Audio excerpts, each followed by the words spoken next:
Hello learners समस्त को मुझे शिक्षक हेबी यूट्यूब चैनल दे बहुत बहुत स्वागत एवं अभिनंदन। आशा करुच्ची आपण समस्ते भलरे अछंती। तो आज रही आपण संस्कृत पेडागोजी इम्पोर्टाट प्रश्न सबू।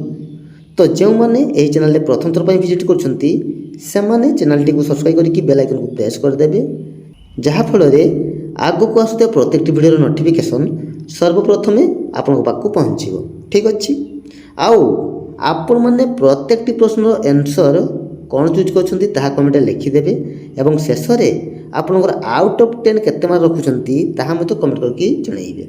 ठीक अच्छे तो चलतु आउ डेरी नक क्लास टी आरंभ करवा। देखु प्रथम प्रश्न, संस्कृत भाषा डैश रूपेण विकसित अभवत।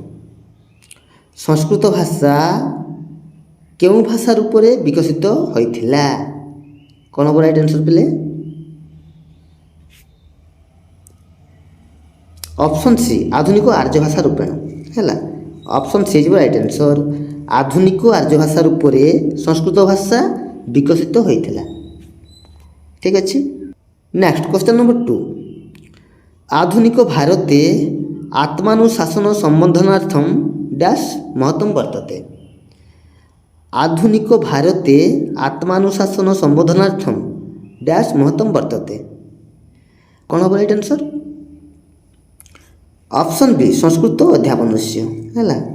Option B is right answer. ठीक अच्छे। नेक्स्ट परवर्ती प्रश्न, भारतीय संस्कृते सभ्यतया उन्नतये डैश पठनम आवश्यकम भवति। भारतीय संस्कृति सभ्यतार उन्नति पाई क्यों पठनर आवश्यकता रही? कौन हम right answer? Option D Sanskrit भाषार है। Option D is right answer. Next question number 4, Sanskrit साहित्ये भौतिक विज्ञान से प्रवर्तक ऋषिवर कह आसीत्। संस्कृत साहित्य भौतिक विज्ञान प्रवर्तक थिले किए? कौन हम राइट आंसर बोले? ऑप्शन ए कर्णादह है। Option A is right answer. Sanskrit साहित्य भौतिक विज्ञान प्रवर्तक थिले Kanada. Option A is right answer. Next question number 5, छात्राणां मनसि संस्कृत भाषायाः सर्वांगीण विकास साधनार्थम प्रेरणा प्रदानम ही संस्कृत भाषा शिक्षणस्य कस्य लक्ष्यम। छात्राणां मनसि छात्रा मानक मनरे संस्कृत भाषार सर्वांगीण विकास साधन निमंते प्रेरणा प्रदान करने हेउछि संस्कृत भाषा शिक्षणर केउं लक्ष्य अंतर्गत? कौन हम राइट आंसर? ऑप्शन ए ज्ञानात्मक, ऑप्शन बी भावात्मक, ऑप्शन सी कौशलात्मक, ऑप्शन डी विज्ञानात्मक। कौन हम राइट आंसर? ऑप्शन बी भावात्मक लक्ष्यम अंतर्गतम है। Option B is right answer. छात्राणां मनसि संस्कृत भाषायाः सर्वांगीण विकास साधनार्थम प्रेरणा प्रदानम ही संस्कृत भाषा शिक्षणस्य भावात्मक लक्ष्यम। ठीक अच्छे। नेक्स्ट क्वेश्चन नंबर 6, शिक्षकस्य पाठन कार्ये अनेकाः अशुद्धयः कथं दृश्यन्ते। शिक्षकंकर पाठन कार्य अथवा पढ़ाइबा समय केउं कारण पई बाधा उपजी थाए? केउं कारण पई बाधा आसी थाए? ऑप्शन ए पारिपार्श्विक अवस्थाया, ऑप्शन बी बाह्य भाषायाः प्रभावेन, ऑप्शन सी प्रशिक्षण से अभावेन, ऑप्शन डी एतेषां सर्वेषां हेतु। कौन हम राइट आंसर?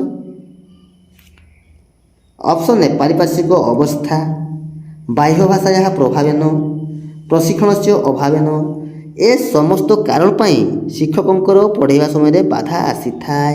तेणु option D is right answer. एतेषां सर्वेषां हेतु। Option D is right answer. ठीक अच्छे।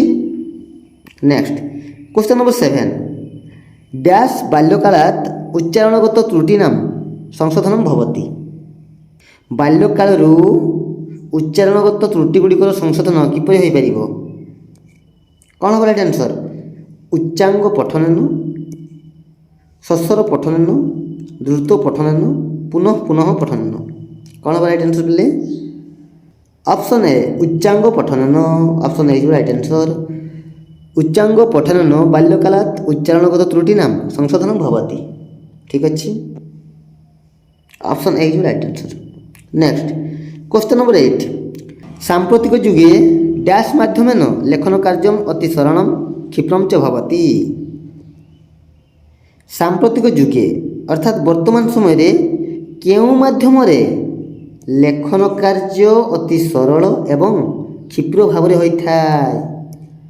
कौन हम राइट आंसर? ऑप्शन ए लेखनी, ऑप्शन बी मुद्रालिपि, ऑप्शन सी अनुलेख विधि, ऑप्शन डी संगणक यंत्र। कौन हम राइट आंसर पिले? ऑप्शन डी संगणक यंत्र है। Option D is right answer. सांप्रतिक युगे संगणक यंत्र माध्यमेन लेखन कार्य अति सरलम क्षिप्रम च भवति। Option D is right answer. Next question number 9, व्याकरण शास्त्रस्य अन्य नाम भवति। व्याकरण शास्त्रस्य अन्य नाम कल्पशास्त्रम, सांख्यशास्त्रम, पाणिनीयशास्त्रम, शब्दानुशासनम। सम्यक् उत्तरं किं भवति? कौन हो पिले राइट आंसर? ऑप्शन डी शब्दानुशासनम है। Option D is right answer. व्याकरण शास्त्रस्य अन्य नाम भवति शब्दानुशासनम। नेक्स्ट क्वेश्चन नंबर 10, देख पिले अंतिम प्रश्न, किं तावत् व्याकरण शिक्षादानस्य न उद्देश्यम। किं तावत् व्याकरण शिक्षादानस्य न उद्देश्यम। व्याकरण शिक्षादानर उद्देश्य केउटी नुहे। कौन हम राइट आंसर? ऑप्शन ए भाषाया ध्वनितत्व विषय परिचय प्रदान, ऑप्शन बी वर्णनाम उच्चारण कौशल प्रशिक्षण, ऑप्शन सी शब्दानां विभिन्न रूपाणां परिचय प्रदान, ऑप्शन डी साहित्यस्य उन्नतीकरण है। साहित्यस्य उन्नतीकरण। कौन हम राइट आंसर? ऑप्शन डी साहित्यस्य उन्नतीकरण। साहित्यस्य उन्नतीकरण यह व्याकरण शिक्षादानर उद्देश्य नुहे। Option D is right answer. मन रखिए पिले। ठीक अच्छे। नेक्स्ट देख पिले आपन रहा कमेंट वर्क। प्रश्नटी रही भाषाया प्रयोग दृष्टिया व्याकरण कतिविधम है। भाषार प्रयोग दृष्टि व्याकरण केते प्रकार। तो ये प्रश्न सठिक आंसर कौन हम आप कमेंट सेक्शन में निश्चित रूप जनइबे। आपणकर आउट ऑफ 10 केते मार्क रखिले ताहा मध्य कमेंट करके जनइबे। ठीक अच्छे। तो आ गोटे नुआ वीडियो देखा से पर्यंत रहुछि। धन्यवाद। जय जगन्नाथ।